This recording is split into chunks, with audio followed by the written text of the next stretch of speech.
2018 was the year Indian Counter-Strike was officially put in its grave. And to this day, it still hasn't recovered. This was all because of one man you've most likely heard of, Forsaken. He pretty blatantly cheated on LAN, got caught trying to rename it Word.exe, and the rest is history. But this is only the surface to an incredibly dark side of Counter-Strike that doesn't really get talked about that often. And of course, Forsaken is not even close to the only cheater in professional Counter-Strike. But along with that, there's an abundance of match fixing, crimes involving gangs, theft, mental and physical abuse, tournament disturbances, and even the very rare case of murder.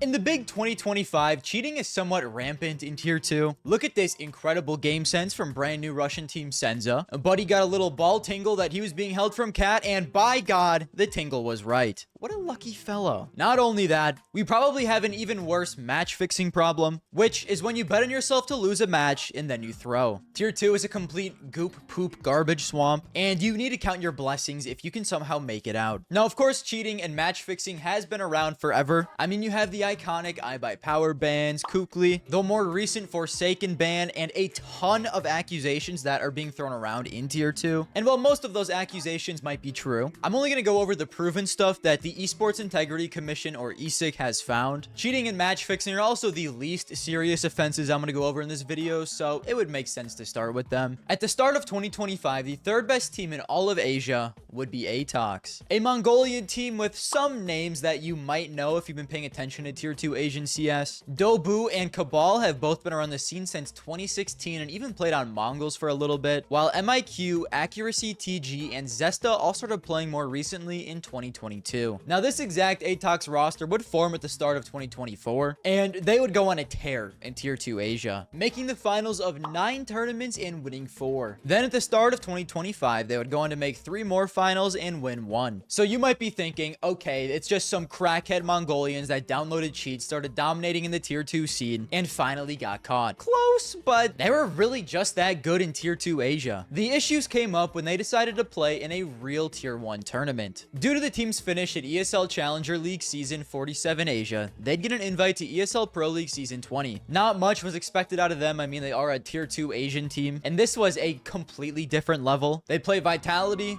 lose 0-2, Falcons, lose 0-2, and beat Ents fairly convincingly 2-0, but then immediately afterwards lose to Furia 0-2. They finished the tournament in 21st to 28th place, which is kind of around where they were expected to finish. Nothing seemed strange at first, but then ESIC would receive allegations that the team may have fixed their match where they lost 0-2 against Falcons. It was their worst loss of the tournament, only winning 4 and 5 rounds, but like at the same time, it was also possible the team was just very bad that day. They were up all night sniffing, riffing, and fucking they got 3 hours of sleep. You never really know. But after ESIC received this report, they decided to dig a little further into it. Then through betting slips and account/IP correlation, they'd find that Dobu, Cabal, MIQ, and their coach Flynn had all placed bets on the match. You'd think this was it, but all this did was open a can of worms that completely doomed this entire Atox team. It was so much worse than anyone could have possibly imagined. ESIC would receive further information indicating that the match fixing was far more extensive than they had first thought. After receiving further information through chat logs, testimonial evidence, phone call recordings, and voice recordings, ESIC would find that Atox had a long and extensive history of match fixing, and that there were more than 70 bets placed between late 2024 and March of 2025. The match fixing was also team-based in nature, going beyond the charged participants. This was a team-wide project. Everyone knew what was going on, everyone agreed to it, so you can't really single out any one player on the team. I mean, I can't really blame them for wanting more bread, okay? Mario Kart's like $300 on the Switch too now. In this economy, sometimes you gotta throw a little bit. But the match fixing wasn't just a team-wide project. It was also found that the match fixing behavior was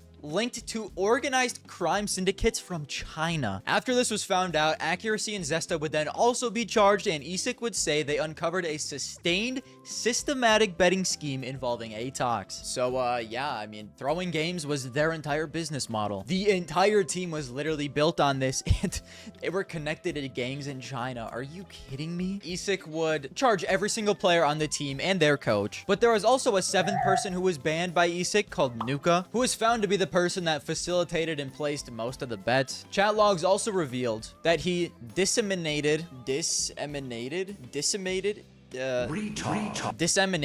deliberately misleading tactical advice to ensure the on-server events aligned with betting positions. Isak then also explained that wagers were placed through a network of domestic and offshore betting accounts that shared overlapping device IDs, IP addresses, payment instructions, and social media credentials with the Atox team personnel and their immediate associates. Sources trace back to accounts previously identified by law enforcement agencies as fronts for China-based organized crime betting syndicates, underscoring the broader criminal ecosystem in which the Atox scheme operated. Accuracy, TG, and Zesta would only receive 8-month bans, as they weren't actually with the team during their Pro League run. They had left Atox in the middle of 2024 and came back right after the Pro League run in November. How lucky can you be? The only offense Isak found them with was not being rats. They charged them with not reporting the integrity breaches, so they just barely avoided a permanent worse ban. But what I think is incredibly weird is the two players that were in place of Accuracy and Zesta, Yami and Annihilation, would actually go on to receive no punishment at all. But I guess they are being investigated in a different case, a different subject, so they might still be cooked. But the other ones they weren't as nice with. MIQ would get a 1-year ban. Coach Flynn would receive a 3-year ban. Dobu, Cabal, and Nuka would all confess and receive lifetime bans. And this would spell the end of the road for the third best team in Asia. But this isn't the end of the absolutely absurd stories that come out of the Asian CS scene. You guys think NACS is bad, and I mean,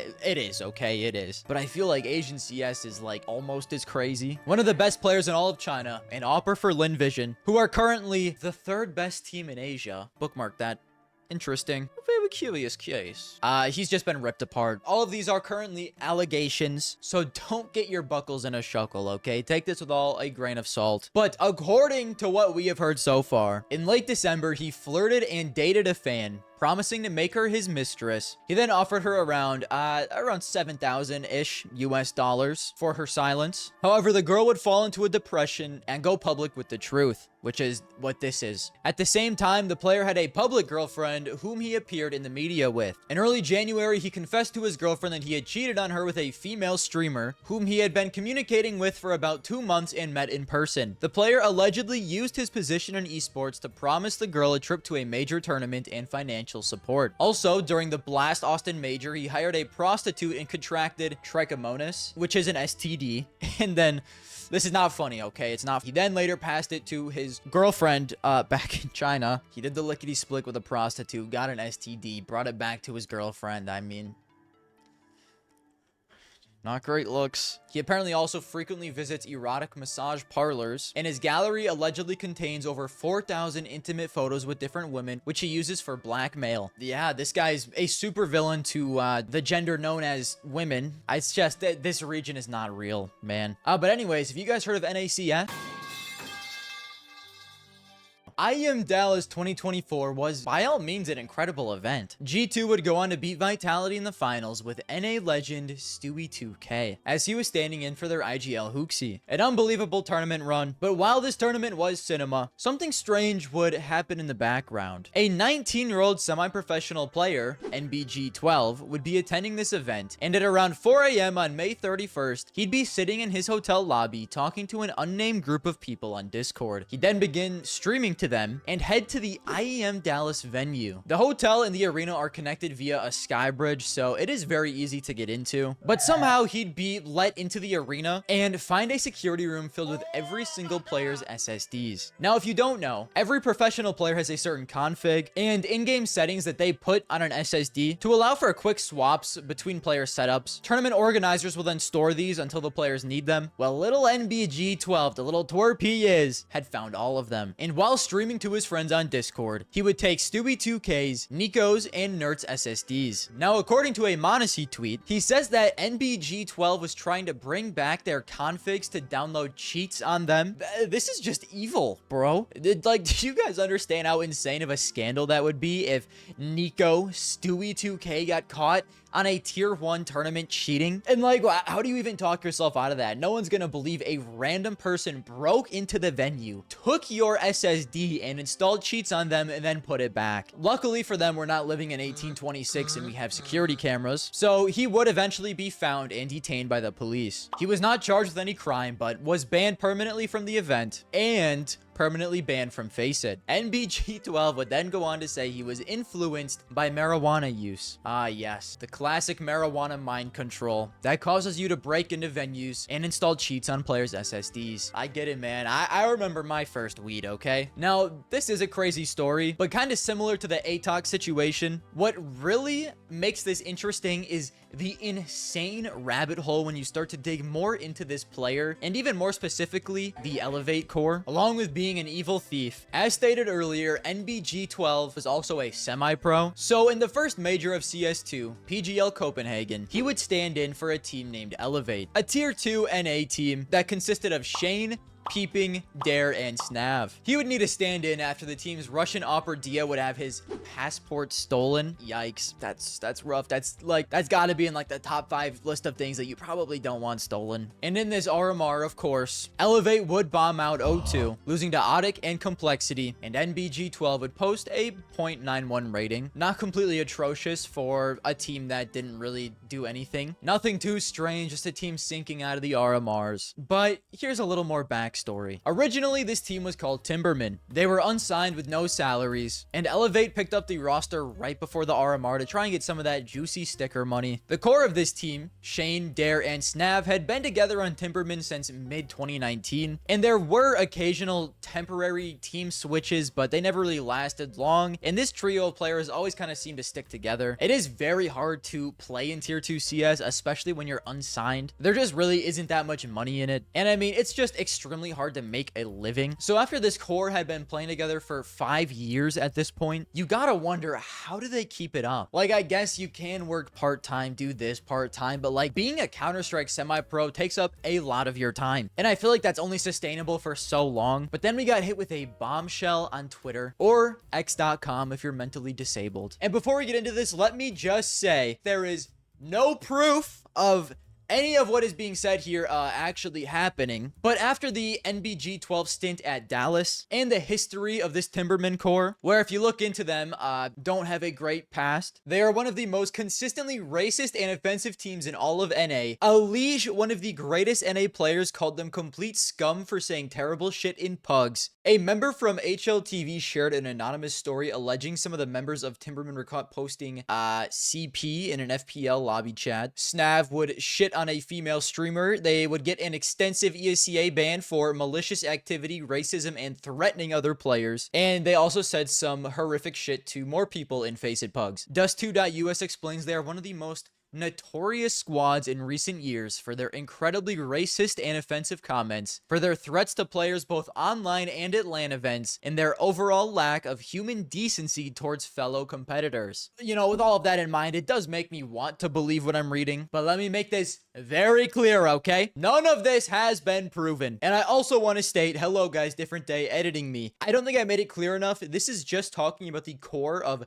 Shane, Dare, and Snav, along with NBG12. I don't think Peeping was really involved in this at all. I don't know to the extent that Dia was, if he was at all. So this is just that 3-man core, okay?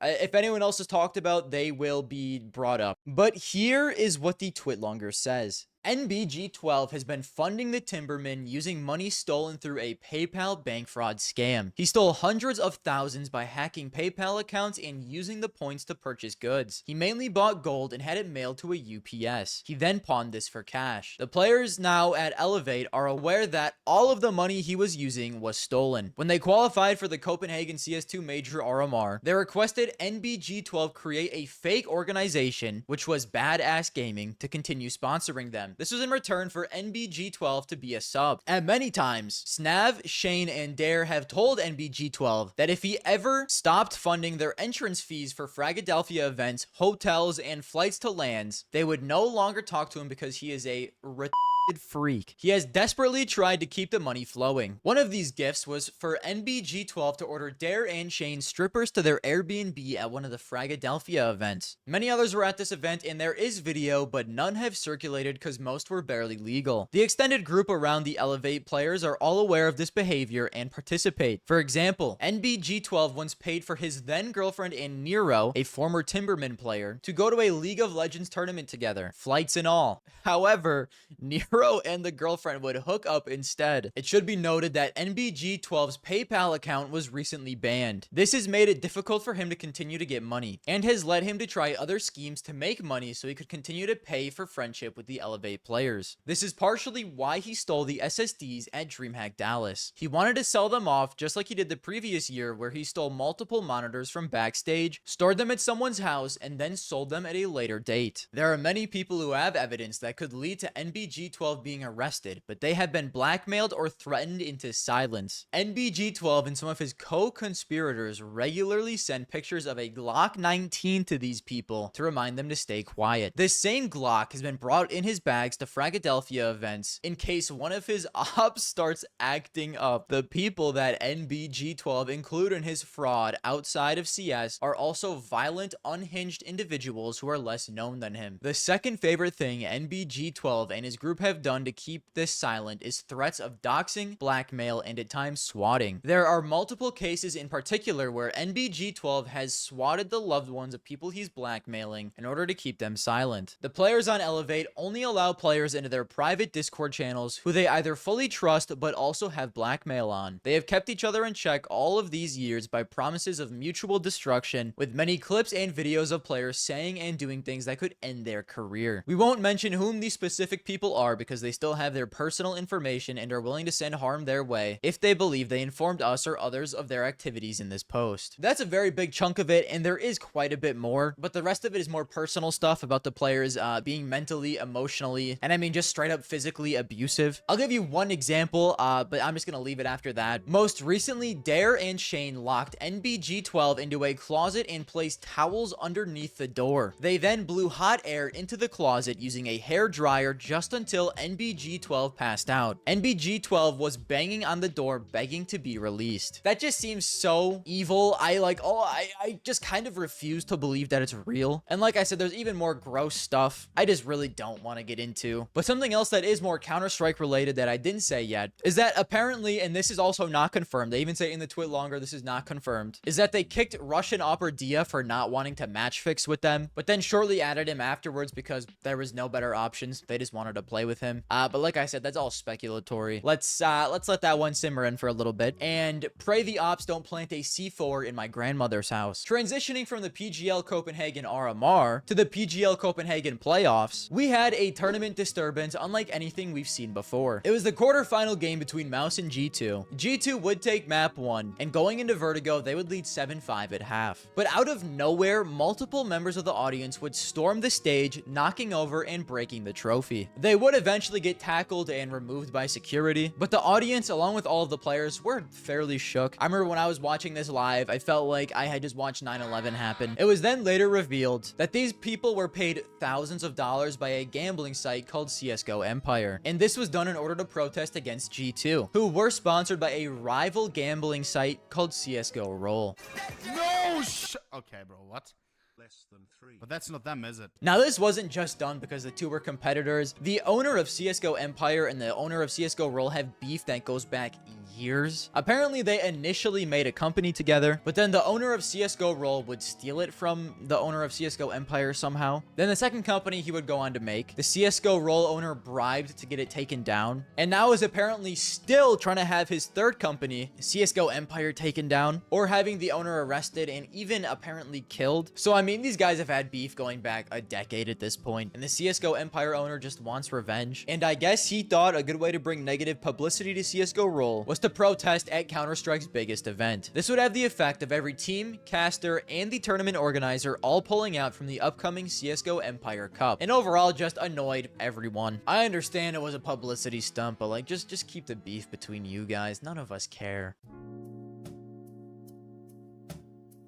Now, the last thing I want to talk about is incredibly strange and actually involves someone dying, so lock in, lil pup. Virtus Pro is one of the oldest organizations in all of Counter-Strike, having been formed in 2003 by Anton Sherepennikov. He always had a love for video games and began frequenting computer clubs at the age of 15. And of course, his passion for video games would then turn into a passion for esports, especially Counter-Strike. VP would stick around until 2009, where the team would eventually disband, but in 2011, Anton would revive the organization with his own money. Soon afterwards, they would then go on to enter CSGO. Now, I'm pretty sure most people watching know the legacy of VP. They'd go on to win a major in 2014 with the Polish lineup of Taz, Neo, Pasha Biceps, Snacks, and Bialy being one of the greatest Counter-Strike teams of all time. With all of that success, in 2015, Anton would acquire a new company called Malvin Systems, and he'd merge that company into the Citadel group of companies. Then the founder of Navi and Anton would combine their esports assets, creating the ES Force Esports Holding. VP was also getting the attention of large investment companies who invested $100 million into the project. After this, Anton would then also go on to create Outpost, which was a company that focused on system integration and IT. Then after that, in 2017, he'd opened the largest esports stadium in Europe, Yota Arena. At this point, he was now a massive esports tycoon. He had a giant IT company, and I mean, he had come a long way from being a kid with a passion for esports, but it wouldn't end there, as he'd keep creating in the IT space and buying stakes in other companies. He'd become one of the richest people in all of Russia and eventually be the head of the largest IT company in the entire country, ICS Holding. But this is where things start to take a little bit of a turn, because Buddy got a little too big for his britches. We're no longer just in the esports world. This guy's one of the most important people in all of Russia. And because of this, the creator of Virtus Pro would be sanctioned by the US in February of 2023. Then a few months later, on July 22nd, he would mysteriously pass away in his Moscow office. The cause of death was listed as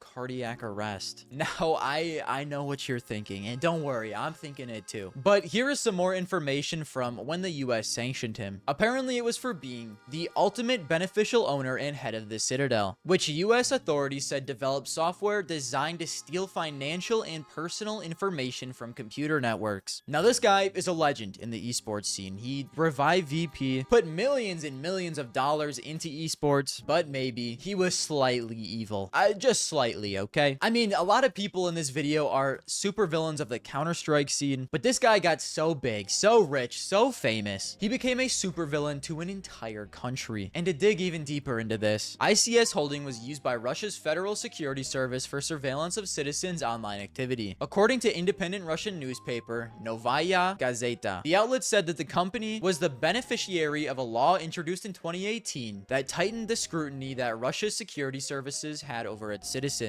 This allowed telecom operators to store audio recordings of all calls and text messages for 6 months, and internet traffic for a month. ICS Holding faced international sanctions following Russia's invasion of Ukraine. It was also found that Anton was a longtime partner of the oligarch Alisher Usmanov, who has faced international sanctions over his links with Russian President Vladimir Putin. It means that 2 figures linked to Putin's regime have died in 48 hours, following the report that billionaire oligarch Igor Kudryakov, a former government official and wealthy businessman, was found dead in his Moscow apartment. Yet another mysterious death of a top manager in Russia, tweeted Ukrainian International Affairs advisor Anton Gerashenko. So, you know, he was one of many, and it could have been anyone that did it, really. Anyways, that's all I got for you today, fellas. If you want more dirty and gross stuff from the Counter-Strike scene, let me know, because most of tier 2 is a pit of grime and dirt, so it'll be incredibly easy to find things. So yeah, maybe subscribing to me, maybe liking the video possibly, and I will see you guys later. Bye.